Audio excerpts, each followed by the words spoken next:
모든 세리와 죄인들이 말씀을 들으러 가까이 나아오니 바리새인과 서기관들이 수군거려 이르되 이 사람이 죄인을 영접하고 음식을 같이 먹는다 하더라.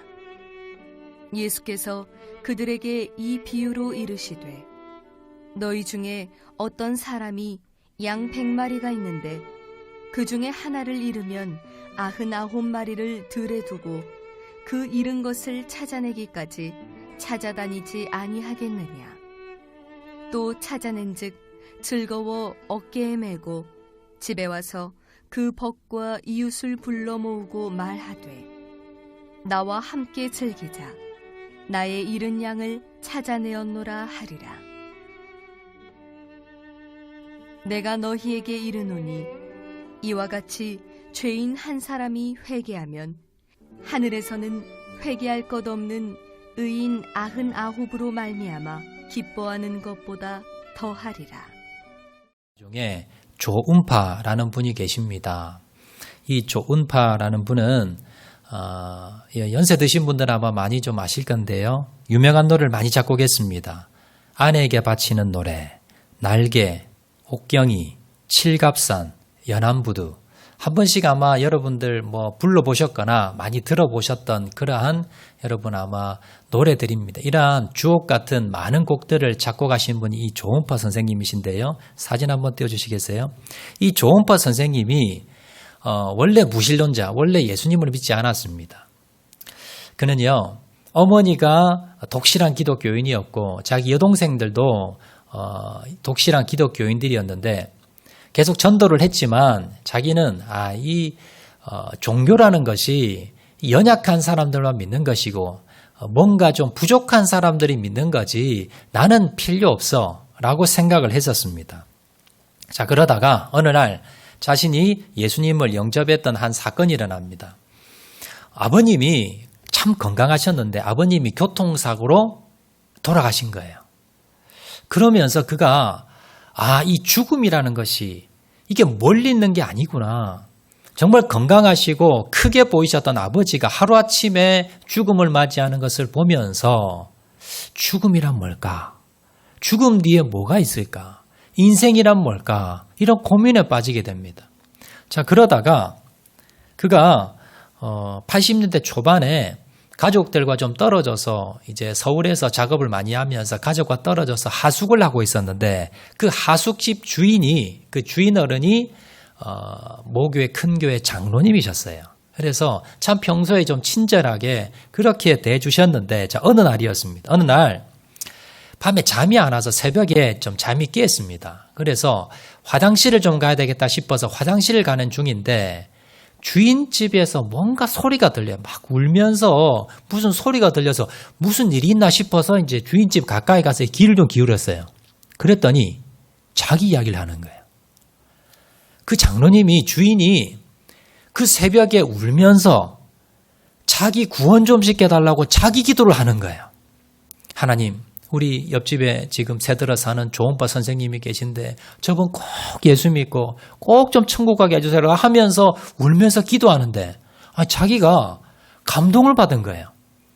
그냥 주인 집인데 하숙집에 그냥 하숙 들어 사는 사람인데 나에게 친척도 아니고 더 이상 관계도 아니고 내가 하숙집 나가버리면 그만이고 하숙비만 제대로 주면 되는데 나를 위해서 저렇게 눈물까지 흘리며 기도할 필요가 있을까? 아니, 내가 누구라고 나를 위해 저렇게 기도해 줄 사람이 내 친척도 아닌데 왜 저렇게 눈물을 흘리고 기도할까? 감동을 받은 거예요. 그때 문득 떠오르는 생각이 있었습니다. 고향에서 어머님이 매일 새벽마다 찬 마룻바닥에 무릎 꿇고 이 아들을 위해서 매일마다 기도하는 그 모습이 떠올랐습니다. 우리 어머니도 저렇게 기도했겠지. 그러면서 마음이 뭉클해집니다. 그러면서 이런 생각이 들었어요. 그래, 어머니에게 내가 효도도 못했는데 어머니가 그렇게 원하시는 교회라 좀 다녀봐야 되겠다. 그러면 어머니라도 기뻐하시고 효도라도 하겠지. 그래서 그 돌아오는 주일에 이 장로님 손을 잡고 교회를 처음 간 겁니다. 서울에 있는 사랑의 교회를 출석을 했는데 그 교회를 갔더니 말씀 중에 예수님을 만난 거예요. 그리고 영접을 한 겁니다. 그리고 예수님을 믿고 난 뒤에 이 조은법 선생님 마음에 뭐가 바뀌었냐면 마음이 바뀌는 거예요. 뭐가 바뀌었냐면 예전에 나와 좀 껄끄러웠던 사람, 이런 사람이 자꾸 마음에 부딪히는 겁니다. 그래서 찾아가서 자기가 사과했답니다. 관계를 회복을 했답니다. 그리고 자기가 평소에 미워했던 사람, 그 사람도 용서하는 마음이 들더라는 겁니다. 사랑의 마음이 들더라는 겁니다. 자, 그리고 또 들었던 마음이 뭐냐면 전도하고 싶은 마음이 드는 거예요. 아, 이렇게 예수님 믿고 천국 가니까 너무 좋은데 내가 이걸 다른 사람들에게 좀 전해야지라는 그런 생각이 들었습니다. 그래서 이제 그때부터 전도를 하기 시작했는데 그때 자기가 돈을 많이 벌었기 때문에 고급 외제차를 타고 다녔답니다. 그런데 그 차를 팔아버렸대요. 그리고 그때부터 이제 택시를 타고 다니는 겁니다. 왜냐하면 택시기사 전도하려고. 지금 조은법 선생님의 핸드폰에 그렇게 만났던 택시기사 전화번호가 2,000개랍니다. 그분들에게 전도를 하고요. 그리고 전화번호를 받아서 놓은 게 2,000개고 그들에게 계속 문자도 보내고 그리고 전도를 하더라는 겁니다. 그리고 자신의 작곡가 사무실에 많은 사람 찾아온답니다. 방송인, 연예인, 그 다음에 언론인, 매니저, 시인, 아니면 잡상인도 오고요. 아니면 조폭들도 온답니다. 이런 사람들이 오면 그는요, 무조건 전도를 한답니다. 그래서 이 조은파 선생님을 통해서 수많은 사람들이 전도가 많이 되었습니다. 자기 옆에 가게에 있는 식당이 있었는데, 이제 식당 주인을 전도하기 위해서 13년 동안 매일 그 집에서 식사를 하면서 전도를 했대요. 기도하면서. 13년 만에 전도가 되었답니다. 옆에 또 미용실이 있는데, 이 미용실 이 아주머니를 어떻게 전도할까 하다가 자기 머리를 이제 파마 머리를 바꾼 겁니다. 파마를 하러 가면서 또 전도를 했다고 합니다. 그리고 주위에 보니까 술집이 많았대요. 그 사무실 앞에. 그래서 항상 하나님께 하나님, 저 간판이 좀 바뀌게 해주세요. 라고 십수년을 기도했는데 지금 보면 술집이 몇 개 남지 않았답니다. 그렇게 전도도 하고 기도도 하면서 그렇게 살고 있었는데요. 그가 전도한 사람 중에 유명한 사람이 하나 있습니다. 누구냐면 일명 용팔이. 들어보셨습니까? 연세 드신 분들은 아마 아실 겁니다. 본명은 김용남 씨인데요. 한번 사진 한번 띄워주시겠습니까? 저분입니다. 우리나라에서 전국구 조폭 제일 큰 조직의 우두머리였습니다. 한때 엄청 잘 나가던 사람이었습니다. 아주 거칠은 조폭 중에서도 가장 유명했던 그런 사람인데 그가 이제 정치 깡패가 되어가지고 신민당이라고 이제 야당 창당을 했는데 그때 이걸 이제 조직폭력배가 가서 이걸 이제 저지를 시켰다는 명목으로 교도소에 들어가게 돼요. 그리고 그 뒤에 이제 조직이 좀 와해가 되었고요. 그러다가 이제 좀 돈이 궁해진 겁니다. 근데 어느 날 조은파 선생에게 찾아가면 돈을 좀 많다는 소문을 듣고 일부러 접근을 했습니다. 그래서 이분한테 접근을 하니까 이제 교회 다니라는 거예요. 그래서 교회 다닐 테니까 돈 좀 빌려주세요라고 이제 부탁을 했습니다. 자기는 이제 돈을 빌리고 난 뒤에 이제 안 갚아줄 생각으로 떼먹을 생각으로 그렇게 이제 빌려달라고 했는데 이 조은파 선생님이 뭐라 그러냐면 아니 교회는요 돈 거래하면 안 됩니다. 빌려주면 안 되고요. 내가 그냥 줄게요. 라고 하면서 거금의 돈을 갚을 필요 없습니다 하면서 주는 거예요. 자기는 돈 빌려줄 때까지만 교회 다니고 그다음에 떼먹을 작정으로 갔는데 조은파 선생이 그 많은 돈을 그냥 주는 걸 보면서 감동을 받은 거예요. 그리고는 이제 조은파 선생 말이라고는 이제 다 듣게 되고요. 그래서 따라서 계속 사랑의 교회를 계속 출석을 하다가 예수님 만난 겁니다. 이 조폭이. 그리고는요 나중에 신학교를 가게 돼요. 지금은 목사님이 되셔서 목회를 하고 있습니다. 한때 우리나라를 주름잡던 가장 나쁜 집단인 이 조폭세계 우두머리였던 이 사람이 조은파 선생님의 사랑에 녹아서 그래서 지금은 목회자가 되어서 사람들에게 복음을 전하는 사람으로 바뀌었더라라는 겁니다. 이 조은파 선생님의 제가 간증 영상을 이렇게 봤는데요. 그가 이렇게 이야기합니다. 내가 예수님 믿고 난 뒤에 가장 달라진 게 하나 있습니다. 그건 뭐냐면요. 사람을 보는 눈이 달라졌다는 겁니다. 예전에는 사람을 딱 만나면요. 누구를 만난다 그러면 뭐부터 생각하느냐. 이 사람이 나한테 도움이 될까? 이 사람이 나에게 해가 될까?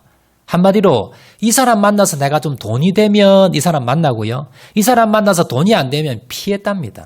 사람을 볼 때 돈으로 모든 사람을 봤고요. 나에게 도움이 되느냐 안 되느냐를 따졌답니다. 자, 그런데 예수님 믿고 난 뒤에 어떻게 바뀌었느냐 하면 이 사람 영혼을 바라본다는 거예요. 이 사람이 지금 구원받은 사람이냐 받지 않은 사람이냐. 예수님을 믿는 사람에 믿지 않은 사람, 요게 보인다는 거예요. 그래서 이 사람이 구원받지 않은 사람이면요. 돈이 안 되더라도 내가 좀 힘들고 귀찮더라도 이 사람 만나는 거예요. 그래서 이 사람에게 복음을 전하는 겁니다. 이제 사람을 만나면요. 이 사람이 영원히 구원받았나? 그 안에 예수님이 있는가? 예수님 믿는가? 믿지 않는가? 이걸 보게 되었다라는 겁니다. 그래서 구원받지 못한 영혼을 바라보면 그 한 영혼 때문에 불쌍히 보이고 그 사람을 전도하고 싶은 마음에 기도하게 되고 그 사람을 전도하게 된다. 그래서 예수님 믿고 나는데 제일 많이 바뀐 게 사람을 바라보는 눈이 관점이 바뀌었다라고 그가 간증을 하더라는 겁니다. 여러분, 이렇게 죽어가는 영혼, 사람을 만날 때에 그 영혼에 관심을 가지고 그 잃어버린 영혼에 관심을 가장 먼저 가졌던 분이 누구냐면요. 바로 예수님입니다. 성경에 보면 우리 예수님께서는요. 사람을 만날 때에 이 사람이 돈이 되느냐 되지 않느냐를 보는 것이 아니라요. 그 영혼이 어떻는가. 그 영혼을 불쌍히 여기고 그 한 영혼을 찾아다녔던 분이 바로 우리 예수님입니다. 예수님은 피곤하셨지만 사마리아 수가성이라는 동네에 있는 죄 많은 여인을 찾아가셨습니다. 소외받고 죄 가운데 살아가던 세리장 삭개오를 찾아갔습니다. 심지어 우리 죄를 대신 담당하고 그 십자가의 고통 가운데서도 한쪽 편 강도의 그 구원을 위해서 노력하셨던 분이 바로 예수님이셨습니다. 우리는요. 이러한 예수님의 마음을 본받아야 됩니다. 조은파 선생님의 이러한 사람을 바라보는 그 영혼을 바라보는 마음을 우리가 본받아야 된다는 겁니다. 근데 현실은 어떻습니까? 현실은요, 그렇지 않습니다. 제가 한 통계를 보니까 우리나라 그리스도인들 중에 평생 한 번도 전도하지 않은 사람이 85%, 한 명 이상 전도한 사람이 15%밖에 되지 않는다는 겁니다.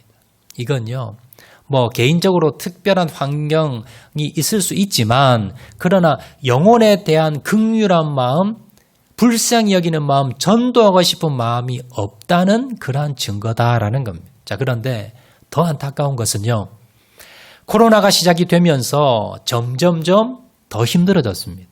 우리 마음 가운데 전도하고 싶은 마음, 또 저분을 예수 믿게 해야겠다라는 마음이 점점점 시들어지고 교회 가자는 말도 꺼내지도 못하는 그런 시대가 되어버렸다라는 겁니다. 자, 이런 시대에 우리가 진정으로 회복해야 될 것이 무엇인가? 오늘 세 가지로 한번 살펴보도록 하겠습니다. 자, 첫 번째입니다. 우리가 이런 시대에 가장 먼저 회복해야 될 것은 첫 번째 무엇이냐면 한 사람의 생명을 소중히 귀중히 여기는 마음을 우리가 회복해야 됩니다. 요즘 현대사회가 되면서요, 황금 만능주의입니다. 돈이면 다 되는 그런 시대에 살아가면서 인간 경시 풍조가 나타나게 되었습니다. 몇 년 전에 부산에서 13살 여중생이 자기 집 화장실에서 아이를 낳았습니다. 그리고는 이 아이를 어찌 처리할 수가 없어서 흉기로 그 갓난아기를 신생아를 찔러 죽였고요. 그리고 상자에 넣어 버렸다가 이게 발각이 됐습니다. 우리나라 한 해에 낙태로 죽어가는 아이가 태아가 34만 명입니다. 이렇게 많은 어린 태아들이 죽어가는 이게 뭐냐면 이게 바로 생명을 경시하는 무시하는 그러한 세상 풍조입니다.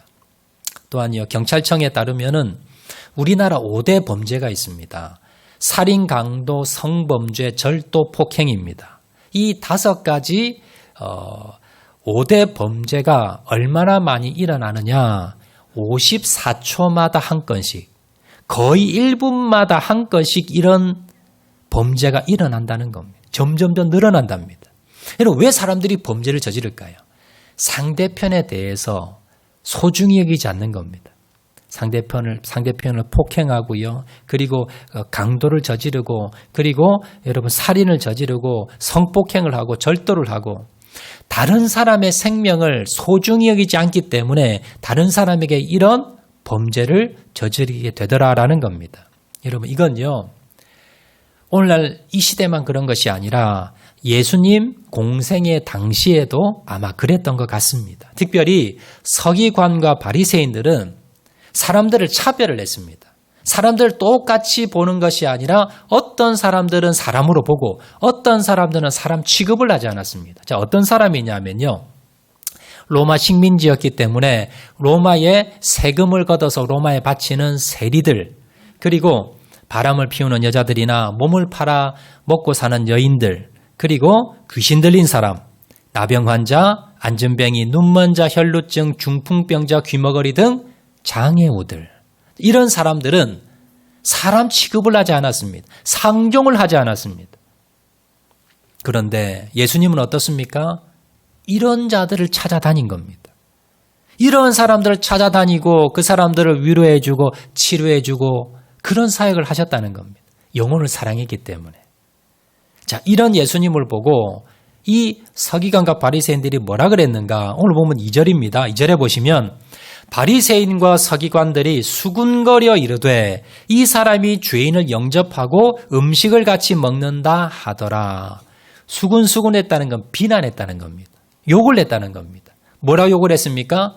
죄인들을 영접하고 죄인들을 인간 취급을 해준다는 겁니다. 그리고 그들을 도와주고 그들을 만난다. 그들과 식사를 같이 한다라고 해서 예수님을 비난을 하고 손가락질을 했더라라는 겁니다. 자, 이렇게 하자 예수님께서는요, 이 서기관과 바리새인들이 무엇이 문제인가라는 것을 가르쳐 주시기 위해서 성경의 몇 가지, 오늘 본문 전후로요, 몇 가지 비유를 들었습니다. 첫 번째 비유가 잃은 양의 비유, 그 다음에 잃어버린 돈의 비유, 세 번째 잃은 아들의 비유. 자, 이런 비유를 하면서 결론이 뭐냐? 예수님이 이 비유의 목적이 뭐냐? 결론이 뭐냐? 오늘 보면 7절에 나옵니다. 오늘 보면 7절에 보시면요, 내가 너희에게 이르노니 이와 같이 죄인 한 사람이 회개하면 하늘에서는 회개할 것이 없는 의인 99으로 말미암아 기뻐하는 것보다 더 하리라.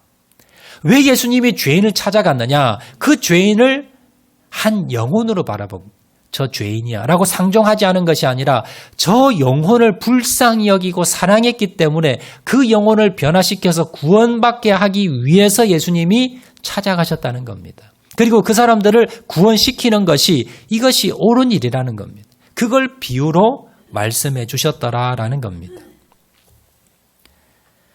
예수님은요, 세리장 삭교의 집에 들어가 식사하셨고요, 5명의 남편을 둔 가늠한 여인을 만나주셨습니다. 가늠하다가 현장에 잡힌 여인을 살려주셨고요, 귀신 들린 자를 고쳐주셨고, 혈루증, 눈먼 자, 기먹은 자, 안전뱅이에게 찾아가셔서 그들의 손을 만져주시고 그 영혼을, 그 육신을 치료해 주셨습니다. 이런 예수님의 행동을 보면서 바리새인들은 죄를 지었다, 율법에 틀렸다라고 손가락질했지만, 그러나 예수님은 그들에게 이렇게 말씀하십니다. 누가복음 5장 32절 말씀 보시면 내가 의인을 부르러 온 것이 아니요 죄인을 불러 회개시키러 왔노라. 그리고 요한복음 10장 10절 말씀해 보시면 내가 온 것은 양으로 생명을 얻게 하고 더 풍성히 얻게 하려 하는 것이라. 나는 죄인 구원하기 위해서 왔지, 나는 다른 것 때문에 온 게 아니야. 나는 양으로 생명을 얻게 하기 위해서 왔기 때문에 너희들이 손가락질해도 나는 저 생명의 소중함, 귀중함을 알기 때문에 그들을 찾아갈 수밖에 없어서라고 말씀하시는 겁니다. 여러분, 예수님은요, 한 사람의 몸값, 특히 죄인이라고 손가락질했던 그 한 사람이 구원받는 것이 얼마나 소중한가를 이렇게 비유로 말씀하셨습니다. 마태복음 16장 26절에 사람이 만일 온 천하를 얻고도 제 목숨을 잃으면 무엇이 유익하리요? 사람이 무엇을 주고 제 목숨과 바꾸겠느냐? 온 천하보다 목숨이 더 중요하다는 겁니다. 생명이 온 천하보다 더 소중하다는 겁니다. 예수님은 이런 생각을 가지고 계셨습니다. 그래서 무엇보다도 생명에 대한 소중함을 알고 계셨고 그것을 실천하셨던 분이 바로 예수님이셨다는 것을 여러분 기억하시길 바랍니다. 우리가요, 이 현대 사회에 돈이면 다 된다는 세상, 그리고 사람들을 이용해서 돈을 뜯어내려고 하는 세상입니다. 이런 세상에서 우리는요, 어떤 가치관을 가져야 됩니까? 생명이 가장 소중합니다. 무엇보다도 생명이 가장 소중하고 이것이 가장 가치 있는 것이라는 것, 이거는 불변의 진리입니다. 여러분, 이 마음을, 이 한 생명의 소중함을 여러분 깨우치시고 이 마음을 간직하시는 저와 여러분 되시기를 주의 이름으로 축원을 드립니다. 자, 두 번째 우리가 회복되어야 될 것은 무엇이냐면요. 두 번째는 한 사람의 생명을 살리는 일에 우리가 회복되어야 됩니다. 자, 예수님은 이 비유를 말씀하시면서 선한 목자가 있었습니다. 한 마리 잃어버린 양을 어떻게 찾는가 나옵니다. 오늘 보면 4절 말씀해 보시면 100마리의 양이 있었는데 한 마리를 잃어버렸습니다. 그런데 어떻게 행동하느냐. 4절에 보시면 너희 중에 어떤 사람의 양 100마리가 있는데 그 중에 하나를 잃어버리면 99마리를 들에 두고 그 잃은 것을 찾아내기까지 찾아다니지 아니하겠느냐. 선한 목자가 있었습니다. 100마리 양이 있었는데 들에 갔다가 풀을 다 먹고 돌아왔는데 한 마리가 없어요. 자, 그러면 정말 이 양에 애착을 가진 목자라면 어떻게 합니까? 그 양 99마리를 버려두고 그냥 두고 한 마리를 찾으러 간다는 겁니다. 이게 정말 양을 사랑하는 목자의 마음이더라라는 겁니다. 여러분, 이걸 경제적인 논리로 보시면 안 됩니다. 아니, 지금 99마리를 또 잃어버릴 수 있는데 한 마리가 소중합니까? 99마리가 소중합니까? 여러분, 본문에서 예수님은 지금 이걸 말씀하시는 게 아니라 그 99마리 중에 또 한 마리가 잃어버리면 또 찾으러 갈 거라는 겁니다. 그 100마리가 너무너무나 이 목자에게는 소중한 양이다라는 것을 말씀하고 있는 겁니다. 제가 며칠 전에 TV를 보안 TV에서 뭐가 나오느냐 하면요. 형제 복지원 사건에 대해서 그것에 대해서 이제 다큐멘터리가 나왔습니다. 여러분, 우리 가까운데 여기 주례동에 예전에 형제 복지원이 있었습니다. 그때 80년대 초인데요. 우리나라가 이제 88년 올림픽을 개최가 확정되고 난 뒤에 정부에서 길거리에 외국인들이 찾아오면 길거리에 있는 뭐 불량아들 아니면 뭐 구걸하는 사람들 이런 사람들을 보기 싫다고 다 치우는 다 없애버리는 그래서 수용소를 만들어서 거기에 다 이렇게 가두어 놓는 이러한 법을 만들어내게 됩니다. 그래서 만들어낸 것이 저 형제복지원입니다.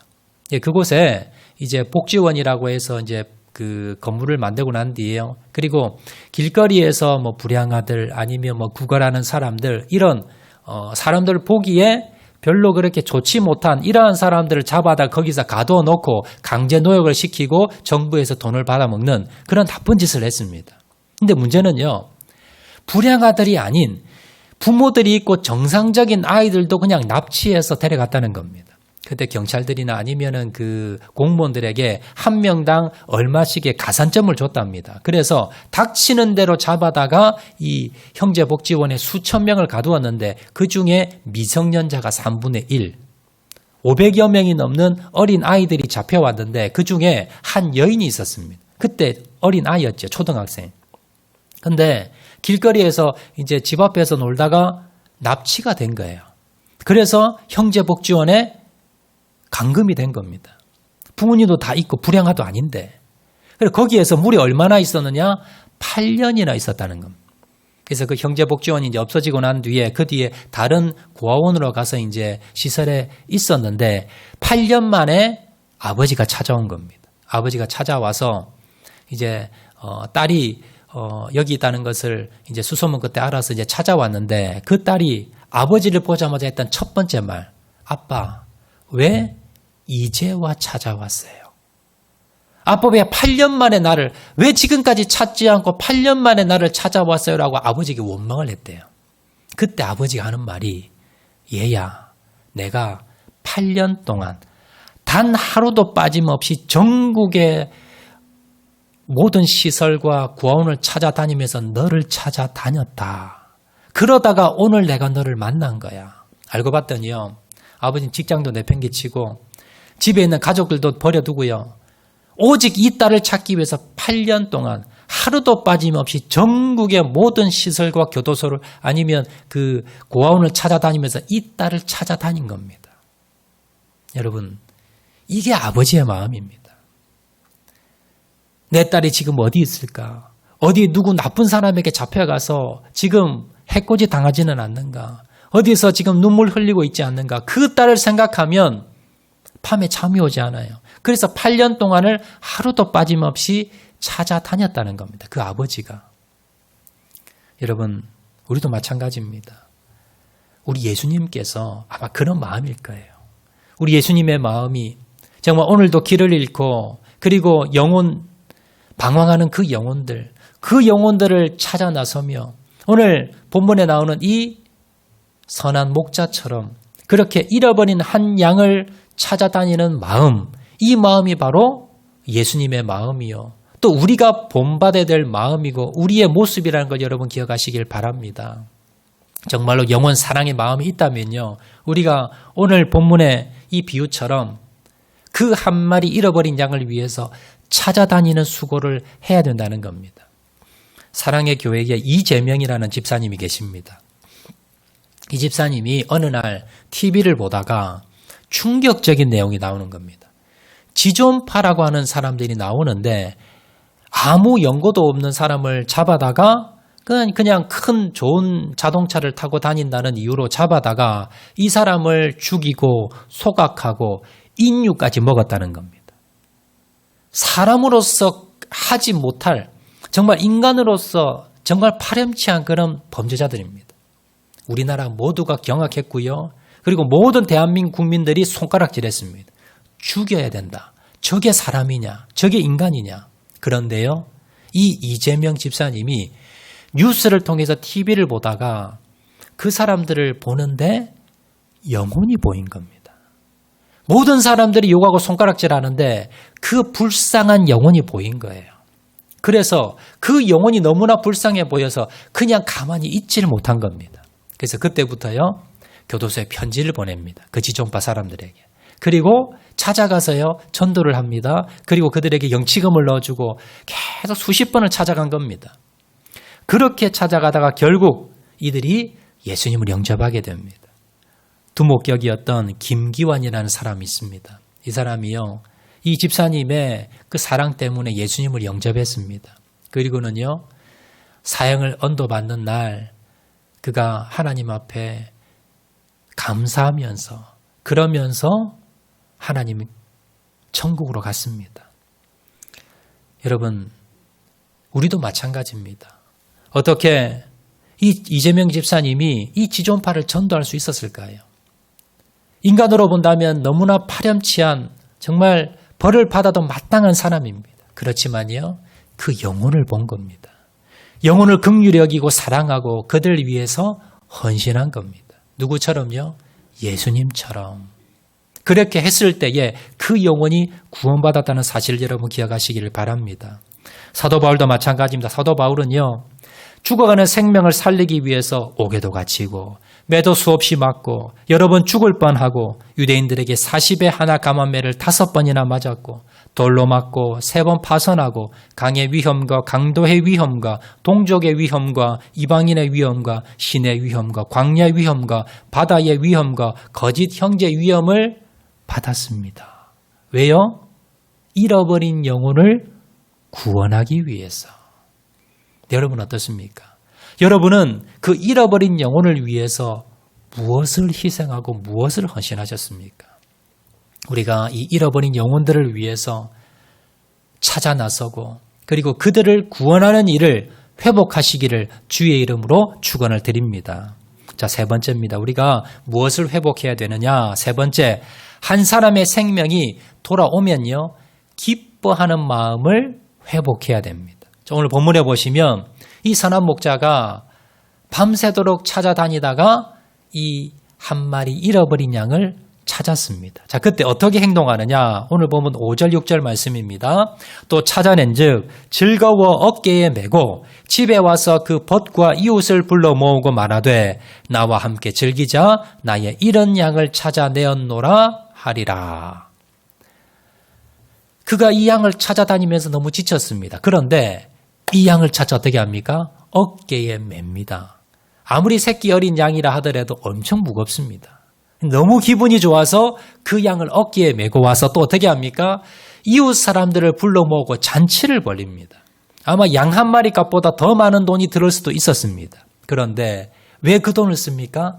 마음이 기뻐서. 그 양 한 마리 찾은 것 때문에 너무나 마음이 기뻐서 그렇게 즐거워했다는 겁니다. 이게 우리 하나님 아버지의 마음입니다. 우리가 잃어버린 양 한 마리를 데려왔을 때에 그 영혼이 구원받았을 때에 우리 하나님께서 이렇게 기뻐하신다는 겁니다. 그리고 그 기뻐하는 마음을 우리도 본받으라는 겁니다. 여러분은 한번 돌아보세요. 한번 생각해 보세요. 여러분은 언제 기뻐하십니까? 어느 때 기뻤습니까? 좋은 집을 샀을 때 기뻤을 것이고요. 좋은 자동차를 샀을 때도 기뻤을 것이고 자녀가 좋은 대학에 입학했을 때도 기뻤을 것이고요. 또 취직했을 때도 남편이 승진했을 때도 그리고 내가 기대하지 않았던 큰 돈을 벌었을 때도 내가 소원했던 것을 이루었을 때도 내 병이 나았을 때도 아마 기뻐했을 겁니다. 그런데 한 영혼이 돌아올 때 우리가 얼마나 기뻐했느냐. 나는 얼마나 기뻐하느냐. 여러분 이걸 돌아보시기 바랍니다. 교회에서 새가족들이 들어오셔서 세례를 받고 주님을 영접할 때에 이걸 내일보다 더 기뻐하셔야 됩니다. 그리고 내가 기도하고 전도했던 영혼이 주님 앞에 돌아와서 주님을 영접할 때에 내가 무엇보다도 이걸 더 기뻐해야 된다라는 겁니다. 그 기뻐하는 마음을 가지시기를 바랍니다. 우리 주님께서는요.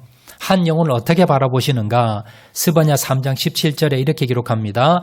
너희 하나님 여호와가 너희 가운데 계시니 그는 구원을 베푸실 전능자시라. 그가 너로 인하여 기쁨을 이기지 못하여 하시며 너를 잠잠히 사랑하시며 너로 인하여 즐거이 부르며 기뻐하시리라 하리라. 주님께서는 하나님께서는 한 영혼을 이렇게 사랑하십니다. 이렇게 기뻐하십니다. 저와 여러분을 보고도 이렇게 기뻐하시고요. 또 한 영혼이 주님께 돌아올 때에 이렇게 기뻐하시고 사랑하신다는 것을 여러분 기억하시기를 바랍니다. 말씀을 맺도록 하겠습니다. 여러분은 영혼 구원에 대해서 여러분 얼마나 관심을 가지십니까? 요즘 코로나로 인해서 교회 가자는 말 사실 부담스러워서 꺼내기도 부담스럽습니다. 그런 시대입니다.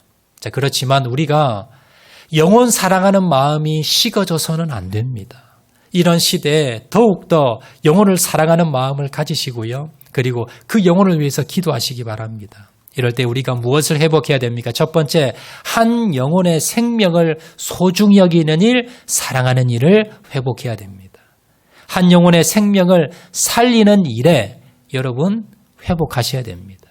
세 번째는요, 한 사람의 생명이 주님께 돌아오는 것, 이걸 바라보면서 무엇보다도 기뻐하는 마음, 이 마음을 회복하셔야 됩니다. 다음 주는요, 2년 만에 우리가 실시하는 사랑 나눔 주일입니다. 여러분들이 이제 교회 전도해야 될 또 여러분들이 품고 기도하는 분들이 계시면 그분들을 교회에 모셔올 수 있도록 구원받게 할 수 있도록 그렇게 만든 날입니다. 그래서 다음 주에는요, 여러분들이 평소에 기도하셨던 분들 모시고 오시기를 바라고요. 특별히 다음 주에는 광고 드린 대로 심선미 집사님, 26년 만에 무당에서 예수님을 믿고 돌아온 우리 심선미 집사님을 모시고 간증을 드리려고 합니다. 그래서 무속세계, 영적인 세계에 대해서 실제 간증을 들으면서 여러분들도 은혜 받지만 여러분들이 하나님께 맡겨주신 영혼들, 여러분의 가족들, 친구들, 친지들 중에 아직도 주님을 믿지 않는 분들이 계시면 이번 한 주간이라도 여러분 찾아가시고 초청하시고 다음 주에 모셔오시기 바랍니다. 그래서 꼭 다음 주에 주님을 영접하는 역사가 일어날 수 있도록 여러분 헌신해 주시기를 주의 이름으로 축원을 드립니다. 이 시간 말씀 생각하면서 한번 찬양하도록 하겠는데요. 아버지 당신의 마음이 있는 곳에 한번 찬양하도록 하겠습니다.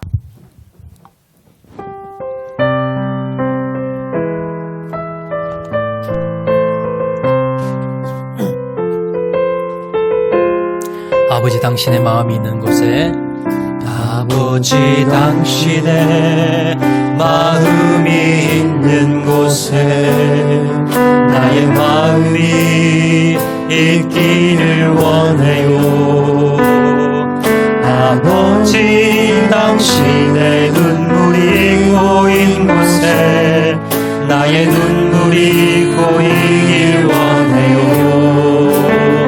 아버지 당신이 바라보는 영혼에게 나의 두 눈이 향하길 원해요. 아버지 당신이 울고 있는 어느 땅에 나의 두 발이 향하길 원해요. 나의 마음이 아버지의 마음 알아. 내 모든 뜻 아버지의 뜻이 될 수 있기를 나의 온 몸이 아버지의 마음 알아.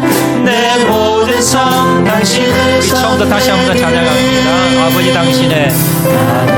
당신의 마음이 있는 곳에 나의 마음이 있기를 원해. 아버지 당신의 눈물이 아버지 당신의 눈물이 고인 곳에 나의 눈물이 고이길 원해. 아버지 당신이 바라보는 아버지 당신이 바라보는 영혼에게 나의 두 눈이 향하길 원해요. 아버지 당신이 울고 있는 어두운 땅에 나의 두 발이 향하길 원해요. 나의 마음이 아버지의 마음 알아. 내 모든 뜻 아버지의 뜻이 될 수 있기를 나의 온 몸이 아버지의 마음 알아. 내 모든 삶 당신의 삶 되기를. 이제 한번 통성으로 기도하실 때에 주님, 코로나 시대에 영혼 사랑하는 마음을 잃어버리진 않았습니까? 주님, 내가 한 사람의 생명을 소중히 여기고 사랑하는 마음을 회복하기 원합니다. 한 영혼을 생명을 살리는 일을 회복하기 원합니다. 한 사람의 생명이 주님께 돌아올 때에 내가 주님과 같은 마음으로 기뻐하는 마음이 회복되기 원합니다. 하나님, 다음 주일 사랑 나눈 주일을 통해서 내가 작정하고 기도한 영혼들이 주님께 돌아오게 도와주시고, 하나님 주님을 영접하는 역사하게 도와주시고, 천국에 하나님 천국 잔치가 벌어지게 도와주시도록 주님 은혜 베풀어 주시기 원하오니, 주님 이번 한 주간 그 영혼을 위해서 헌신하겠습니다. 내가 앞으로 남은 삶들 영혼 사랑하며 섬기는 일을 위해서 내가 헌신하겠습니다. 이 시간 다 같이 한번 작정하면서 크게 한번 주님 앞에 통성으로 기도하겠습니다. 사랑하니가 많으신 아버지 하나님, 주님의 하나 사랑을 감사합니다. 하나님, 죽어난 영혼들 바라보면서 유난 마음을 회복하기 원합니다. 사랑의 마음을 회복하기 원합니다. 한 사람의 생명을 소중히 여기는 일을 사랑하는 마음을 회복하게 도와주시옵소서. 한 영혼의 생명을 살리는 일을 회복하게 도와주시옵소서. 한 사람의 생명이, 한 영혼이 주님께 돌아올 때에 하나님 기뻐하는 마음을 회복하길 원합니다. 돌아오는 주일 하나님 사랑 나누는 주일을 통해서 내가 작정한 영혼들이 주님 앞에 돌아오게 도와주시고, 놀라운 회복의 역사가 일어나 역사가 구원의 역사가 일어날 수 있도록 하나님 은혜 베풀어 주시기를 간절히 바라고 소원하오니, 아버지 하나님 도와주시고 하나님 은혜 베풀어 주시옵소서. 하나님 역사하여 주시기를 간절히 바라고 소원합니다. 하나님 아버지의 마음을 담기를 원합니다. 한 영혼을 긍휼히 여기고 한 영혼을 위해서 헌신하고 한 영혼이 돌아올 때 기뻐하는 그 주님의 마음을 우리가 담기 원하오니, 하나님 주님 은혜 베풀어 주시고 주님 역사하여 주셔서 하나님 영혼 사랑을 위해서 헌신하며 나가는 자를 될 수 있도록 도와주시길 간절히 바라고 소원하오니, 아버지 하나님 도와주시옵소서. 주님, 사랑과 은혜가 많으신 아버지 하나님 감사합니다. 우리의 마음 가운데 한 영혼을 소중히 여기고 사랑하는 마음을 회복시켜 주시옵소서. 그 영혼을 생명을 살리기 위해 헌신하는 일을 회복하게 도와 주시옵소서. 그 영혼이 주님께 돌아올 때에 진정으로 기뻐하는 마음을 회복할 수 있도록 은혜 베풀어 주셔서 영혼을 섬기고 사랑하며 긍휼히 여기고 돌아오는 사랑 나누는 주의를 통해서 내가 기도하고 작정한 영혼들이 주님께 돌아오는 역사가 일어나게 도와 주시옵소서. 이것을 위해서 헌신하겠습니다. 희생을 하겠습니다. 남은 삶을 영혼 사랑과 섬기는 일에 헌신할 수 있는 죄를 다 될 수 있도록 은혜 베풀어 주시옵소서. 모든 말씀 예수님 이름으로 기도합니다. 아멘.